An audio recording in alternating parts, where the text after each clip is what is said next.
Welcome back to the channel, guys. I got my Shop Vac motor on the Ridgid, and these just lift up with one clip. What I've got, it's a 16-gallon. I think I got 3 of them, but this is the older one, and this has a muffler on it, and it doesn't want to come off. It's supposed to quiet it down. These are like 6 horsepower, 6.5 horsepower. And the problem I'm having is very low suction, and I thought the hose was plugged. So I took the motor, it just comes off, flipped it over, and as I recall, one of my last jobs was drywall dust. And there's a filter in here that gets plugged, and you lose a lot of suction. And let me turn this on. I'll probably blow some dust around.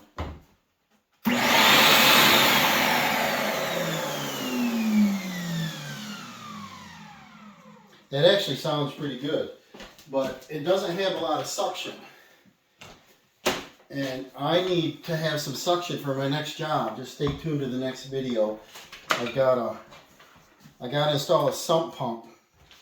And, well, let me show you on that video what I want to do with it. This has Phillips screws, so let me see what I got here. See if I got anything in the house besides a screwdriver.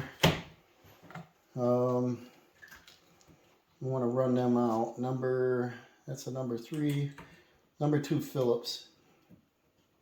Right? I guess. So much powder on there, I can't see. I can't get any of these bits out. These are Dawson's, actually. Got him a little Christmas present. He said he had missing bits, so I got him a new kit. Run these out. One of my vacuum cleaners is a Ridgid, and the reason I have 3 of them, oh man, I don't know if I'm going to get them out, is I might have to get my impact. What it is a spring load. You put a bit in it, tap it with a hammer. These have moisture on them, rust, and I got one out. They are number 2 Phillips, but they don't want to turn. But the reason I have 3 of them is a neighbor threw one out. I bet for this same reason, no suction. So it was on the side of his driveway, and I grabbed it, and I'm like, ooh, I could use the parts. But I don't know if there's anything wrong with it. We'll see. Let me get something else, get them screws out. I wanted to show you this.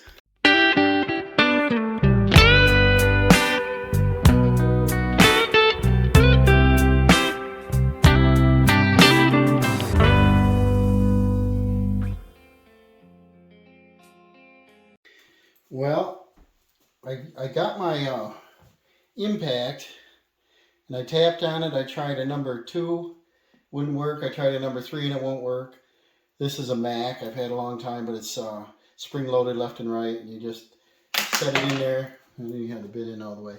But I set it in there, and I hit it, and it did not turn the head of that. This kit here usually works great for anything. And I've had this a long time. Long, like 30 years. So, put that other bit in there. Try to keep it all together. It's hard to keep all your parts over the years. That works when you have a screw giving you a problem, usually. But the head of this screw is pretty much gone. There's like nothing there. So what I did is I brought in a drill, and you remember the Sears stores? I don't know if there's any around anymore, but I used to go there a lot. They had this kit a long time ago, 15 years ago. I paid like 10 bucks for it, and this is a drill out, screw out. It's brand new. Package is falling apart, but 1/4 inch through, I don't know, M10. I can't see that one. A little bit bigger. I'm going to start off with the smallest bit, and what you do is you drill it in clockwise, and then you turn this back out, and it's threaded. That's pretty cool. And then when you turn this, it'll grab onto it. So let's see how well this thing will work. Probably should read the directions, right? So I'm going to drill right down into the head of one of these screws. I really want to get these out. And I said counterclockwise, didn't I?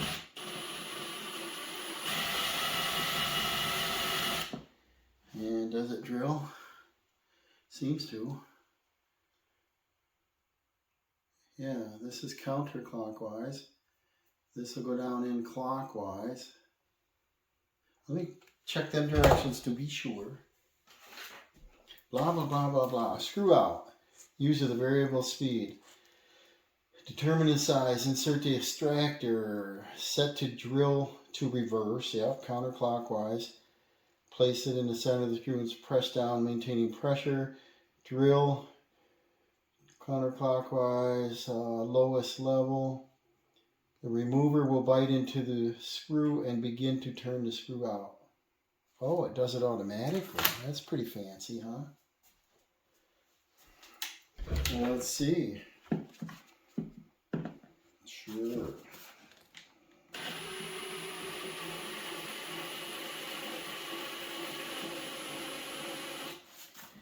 This thing's all wobbly, so it's hard to hold it, but I want to use this tomorrow. I'll try and monkey with it now. It started. It's not really doing a lot. And the outside part, threads, fine machine thread. Let's keep going.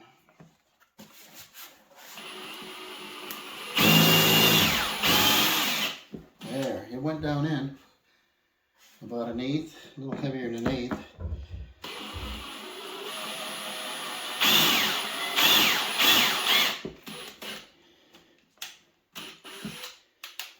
Now I'm going to spin this down to the bottom and it should start gripping that, I would think.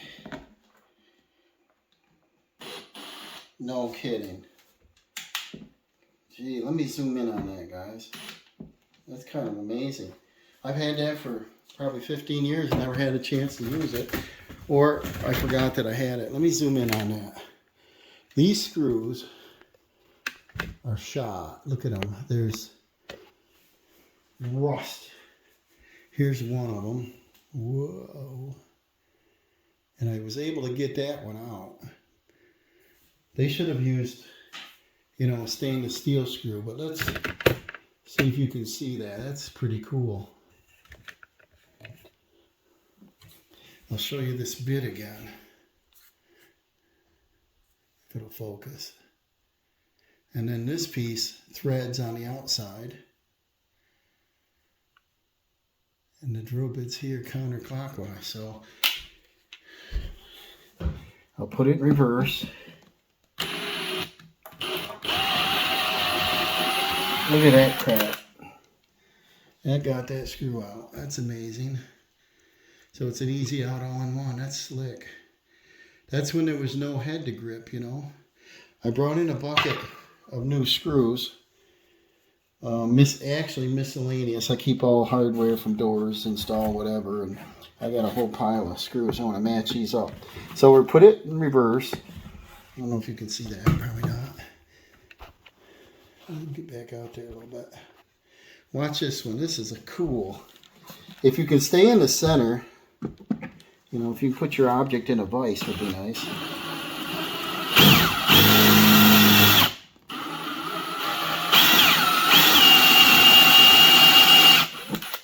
And when you get down in deep enough, your bit will grab that.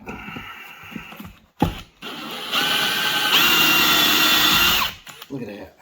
That is awesome. I was thinking, how am I going to get that out? Am I going to get the air chisel? Am I going to break this plastic all apart? That's amazing. This is my bucket of screws. I'm sure I got something. It's about 4,000 in there.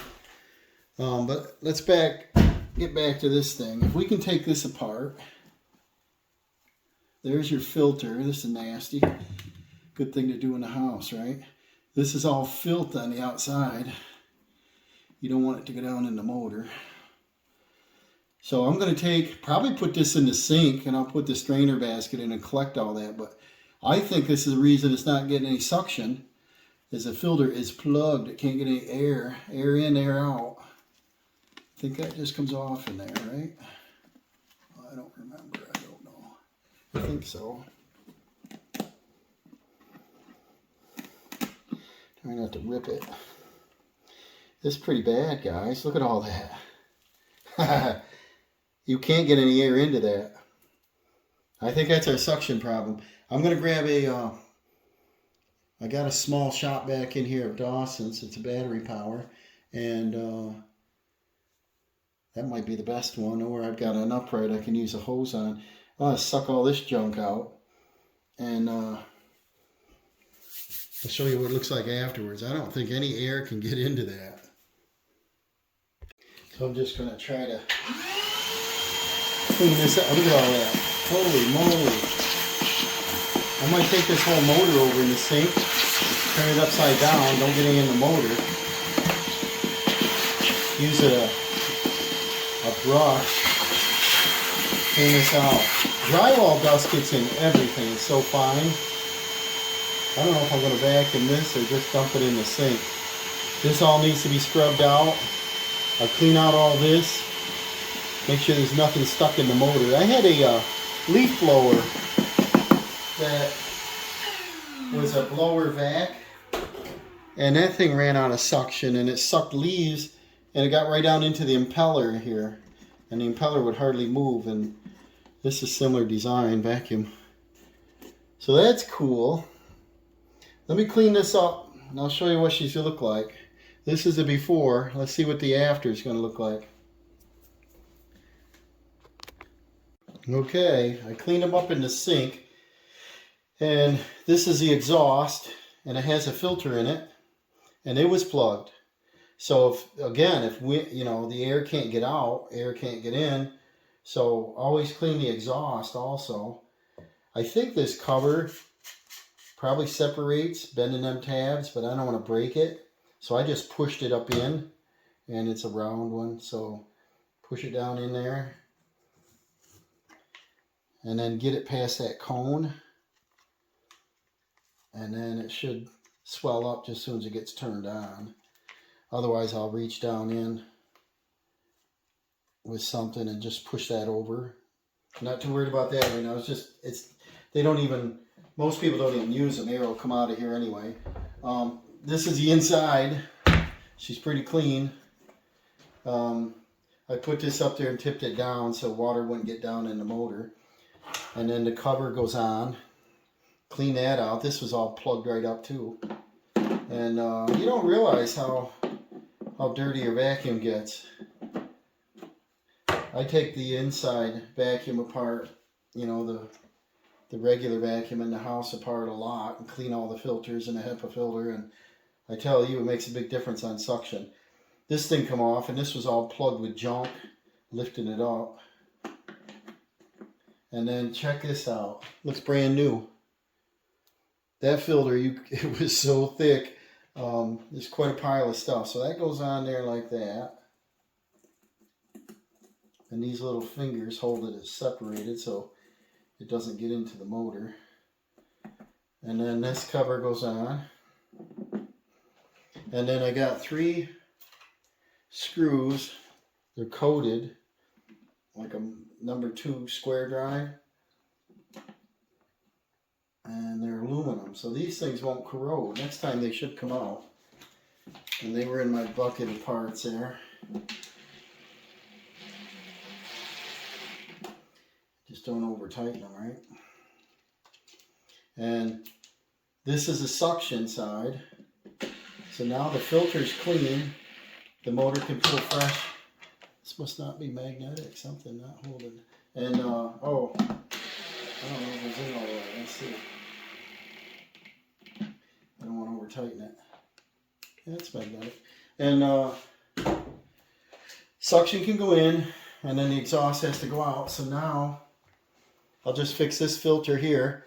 Otherwise, you could get fine particles blowing in the room, and this will catch that. So this vacuum's been a trusty rusty to me. Let me get something to spread that filter. So I don't know if you can see down in there, I just used a chopstick. And I just pushed the foam filter out to the outside edges. So now you look down in there and the air can get out and blow. And then this just clicks on right this way. And that should do it, guys. Your motor housing's up here. I don't think it pulls any air through here. I know it pulls through the bottom and exhausts out here. Let's plug this in, turn it on, and see what it sounds like. But I wanted to run that by you in case anybody had a shop vac. This is a Ridgid 6.5 horse, 2.5. It's a 16 gallon. I got 3 of them. 6.5 horse, 2.5 inch hose. I love it. This is also a blower. So you take this off, you can have a blower.